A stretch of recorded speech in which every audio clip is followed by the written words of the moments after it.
Halo orang baik. Aduh, sehat-sehat semua ya. Semoga semua sehat dan berbahagia. Oke. Nah, episode kali ini adalah bagaimana caranya kita memilih saham untuk dibeli ataupun ditransaksikan. Oke.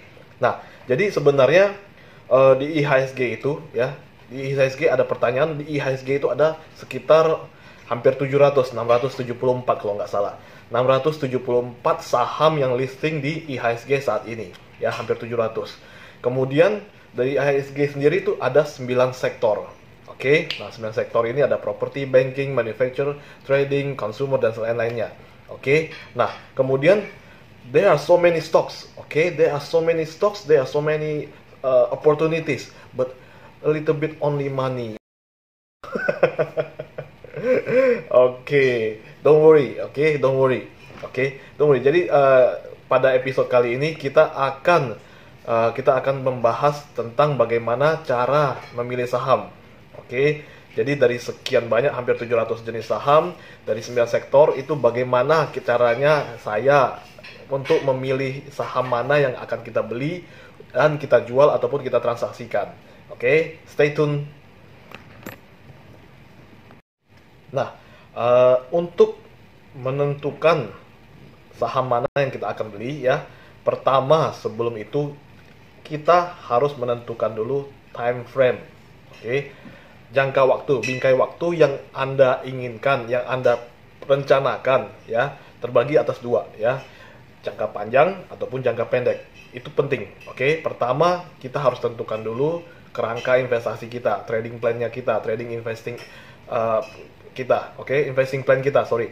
Jadi dengan begitu kita bisa mendiversifikasikan uang kita, mengalokasikan dana kita ke dua time frame tersebut. Pertama time frame jangka panjang, kemudian time frame jangka pendek. Ini yang disebut dengan investing dan trading, oke. Nah biasanya itu various ya, orang-orang bervariasi untuk mengalokasikan portfolionya mereka. Bisa jadi 60-40 ataupun yang biasa digunakan mungkin 70-30, misalnya 70% untuk time frame jangka panjang, sementara 30% untuk time frame jangka pendek. Biasanya ini disesuaikan dengan profil waktu masing-masing. Jadi misalnya Anda adalah seorang eksekutif yang Anda adalah seorang profesional yang sangat sibuk dan tidak punya banyak waktu untuk bertransaksi di depan monitor, ya, mungkin Anda harus mengalokasikan time frame Anda adalah investasi Anda di time frame yang jangka panjang sebesar 70%, mungkin bigger, I don't know. Itu tergantung dari profil Anda nantinya. In other hand, jika misalnya Anda adalah orang-orang ya yang profesinya ataupun mempunyai profil waktu yang sangat-sangat fleksibel ya, bebas segala macam, dan punya kesempatan lebih besar untuk berada di depan untuk memantau memonitoring portfolio Anda, investasi Anda atau trading Anda, mungkin Anda bisa mengalokasikan lebih besar, mungkin let's say 60-40, 60 untuk jangka panjang, 40% untuk jangka pendek tradingan, karena profil waktu Anda memungkinkan Anda untuk berada di depan monitor untuk memantau, mengeksekusi dan trading seperti itu. Oke. Nah, untuk berbicara tentang investasi long termnya dulu ya, otomatis hal ini portfolio yang kita pilih itu tidak terlepas, bahkan diwajibkan oleh saya ya untuk mengisi portfolio Anda dengan saham-saham yang big caps, blue chip. Oke, dan biasanya itu tidak lepas dari saham-saham banking ya, yang kemarin kita bahas tentang saham-saham big caps yang saat ini secara minor trendnya sedang downtrend, tapi sebenarnya dalam time frame jangka panjangnya tetap mereka adalah market leaders ya, dengan fundamental yang terbaiknya. Mereka adalah jagoannya, big capsnya. Oke. Nah tentunya kemarin yang kita bahas itu adalah kita harus pintar mengalokasikan dana kita untuk tidak terlalu banyak berada di saham-saham big caps yang sedang loyo. Oke. Tapi saat ini kita sedang membahas isi dari portfolio jangka panjangnya. Ini tidak terlepas dari saham-saham banking yang big caps ini. Oke. Jadi kemarin kita ada bahas 4 bank besar ya, BCA, BBRI, BMRI, dan BBNI. Nah, untuk memilih 4 saham ini, bank yang mana yang kita beli, ya kan? Kalau misalnya Anda punya duit yang cukup, mungkin Anda bisa beli 4-4-nya. Tapi saran saya sih, kalau misalnya saya pribadi, Anda bisa melihat pertumbuhan dari empat saham bank ini dalam 10 tahun terakhir ya. 10 tahun terakhir perkembangan dari empat saham big caps ini tuh seperti apa? Misalnya ya, data saya menunjukkan bahwa Bank BCA itu sebagai market leader setiap tahun dalam data 10 tahun ini rata-rata setiap tahun memberikan keuntungan kenaikan sebesar sekitar 19%. Oke, per year. Oke, disusul yang kedua adalah BBRI ya, Bank BRI. Bank BRI itu membukukan kalau data 10 tahunan itu per tahun peningkatan sahamnya itu sebesar 17% per year. Oke, 17% per tahun. Sementara urutan ketiga BMRI ya, Bank Mandiri dengan 8% per year. Dan terakhir adalah BBNI ya, itu cuma sekitar 5% per year. Oke. Jadi kalau misalnya Anda mau memilih saham banking yang mana yang buat Anda taruh di portfolio jangka panjang, maka saran saya mungkin Anda boleh memilih market leadersnya BBCA dan BBRI, masing-masing pertumbuhan selama 10 tahun per year-nya sebesar 19 dan 17% per year. Oke. Nah, kemudian untuk saham-saham jangka pendeknya, untuk tradingnya itu bagaimana? Oke. Nah, jadi saya akan memberikan tips sederhana bagaimana cara ya bertransaksi ataupun cara trading ya, kriteria simple, trading is simple moto kita untuk memilih saham-saham jangka pendek yang bisa kita tradingkan. Oke. Jadi sederhana kok, ya kan? Jadi sesudah kita menentukan time frame jangka panjang untuk yang big caps-nya, jangka pendek saham apa yang kita pilih, betul nggak? Oke. Cara ini sangat efektif, bahkan Anda bisa terapkan juga pada saham gorengan, walaupun tidak saya sarankan. Oke, ya. Nah, jadi caranya bagaimana? Pertama, yang paling sederhana adalah tentukan dulu trend. Ini wajib hukumnya, ya. Jika saham jangka pendek yang hendak Anda tradingkan, hendak Anda pilih, harus mempunyai kriteria saham tersebut adalah saham yang uptrend. Oke. Saham uptrend adalah saham yang selalu membuat harga yang tinggi dan lebih tinggi daripada tinggi sebelumnya. Saham uptrend juga selalu membuat rendah yang lebih tinggi daripada rendah sebelumnya ya. Untuk membahas soal uptrend ini akan saya bahas nanti di video tersendiri, oke? Saya mungkin akan bikin serial bagaimana memilih saham, bertransaksi di saham secara technical analysis dengan cara yang paling sederhana. Oke, jadi kriteria nomor 1 tadi kembali ya, pilihlah saham yang uptrend. Ada tinggi, rendah, tinggi yang lebih tinggi daripada tinggi sebelumnya, rendah yang lebih tinggi daripada tinggi sebelumnya. Ini disebut higher high, higher low, higher high, higher low. Jadi saham uptrend. Oke, dengan memilih saham yang uptrend, otomatis kita terhindar dari kejatuhan. Oke, karena sifat dari uptrend akan selalu membuat higher high ataupun tinggi yang lebih tinggi daripada tinggi sebelumnya, ya. Jadi even meskipun Anda salah beli pun sebenarnya you are gonna be fine, ya. Nanti akan saya bahas tersendiri soal uptrend ini, ya. Sederhana tapi tidak banyak yang tahu sebenarnya. Oke. Yang kedua, ya, selain uptrend pertama, yang kedua adalah saham tersebut harus liquid.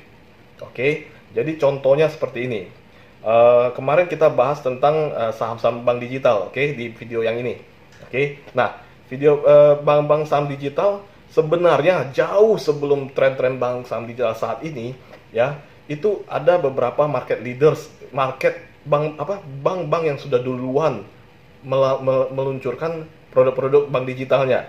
Contoh ya, BTPN. Ini jelas-jelas Anda semua mungkin most of you ya pasti punya yang pasti tahu yang namanya Genius ya, atau kartu Genius ya. Kartu Genius adalah kartu yang dikeluarkan oleh BTPN. Itu kartu luar biasa berguna sekali ya kan buat saya, terutama ya, saya merasakan sekali ya. Namun kalau misalnya dilihat di sahamnya, saham BTPN-nya sendiri itu kurang begitu liquid. Kita bisa lihat bagaimana di sebelah sini ya.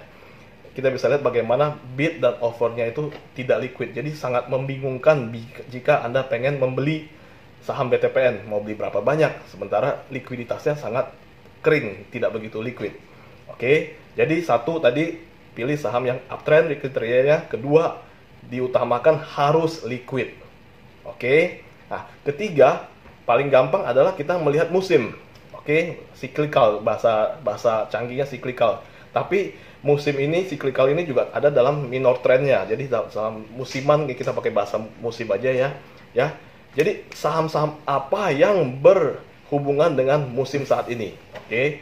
Contoh, misalnya saham-saham musiman pada saat menjelang Lebaran, otomatis orang-orang akan belanja baju, ya, belanja makanan. Nah, saham-saham yang berhubungan dengan sektor baju, misalnya Ramayana ataupun makanan seperti Mayora, ICBP mungkin akan diuntungkan. Oke. Kemudian juga musim winter ya, musim dingin ya di China pun di Amerika ya kan. Itu biasa di Desember sampai Maret. Nah, itu saham-saham yang musimnya batu bara ya, sangat dibutuhkan. Sehingga saham-saham tersebut akan diuntungkan. Kita bisa tahu waktu awal tahun lalu dari Desember sampai kalau nggak salah Maret itu saham-saham batu bara melonjak, apalagi dengan adanya trade war ya, ada perang dagang antara Cina dan Australia, akhirnya saham batu bara kita melejit. Oke. Nah, sekarang lagi santai, mencari harga nilai normalnya, harga normalnya lagi konsolidasi lah sebenarnya. Oke. Nah, yang ketiga adalah yang jelas yang terjadi pada saat ini adalah pandemik. Jadi musim pandemik, saham-saham apa yang kita pilih untuk musim pandemik ini? Otomatis ya, seperti yang tren dari tahun lalu semenjak pandemik mulai ya, otomatis saham-saham farmasi, ya, saham-saham yang supply alat-alat kesehatan, ya kan? Yang ketiga, yang jelas belakangan ini booming sampai rumah sakit penuh, sampai nggak menolak pasien, saham rumah sakit, oke? Nah, contoh-contohnya adalah saham farmasi. Anda tahu ada waktu tahun lalu itu Kimia Farma, Kalbe Farma, satu lagi Indo Farma, itu melejit gila-gilaan. Oke. Tapi ingat, kembali lagi ke kriteria 1 dan 2 tadi. Uptrend, liquid ya. Jika Anda melihat saham-saham farmasi saat ini, mungkin mereka tidak dalam keadaan uptrend lagi karena momentumnya sudah lewat. Oke. Nah, saham-saham yang berhubungan dengan pandemik saat ini apa yang masuk kriteria pertama, liquid dan uptrend? Yang saya bisa kasih tahu adalah contohnya saham rumah sakit, SAME, SAME ya. Saham SAME saat ini sedang dalam keadaan uptrend yang cakep sekali, apalagi saham SAME pergerakannya cukup sopan dan teratur ya, sopan dan teratur, sangat enak kalau misal kita bisa menggunakan teknik analis untuk menganalisa when to buy and when to sell-nya di saham tersebut ya. Selain saham rumah sakit apalagi ya, saham yang kemarin kita bahas lagi, saham teknologi ya.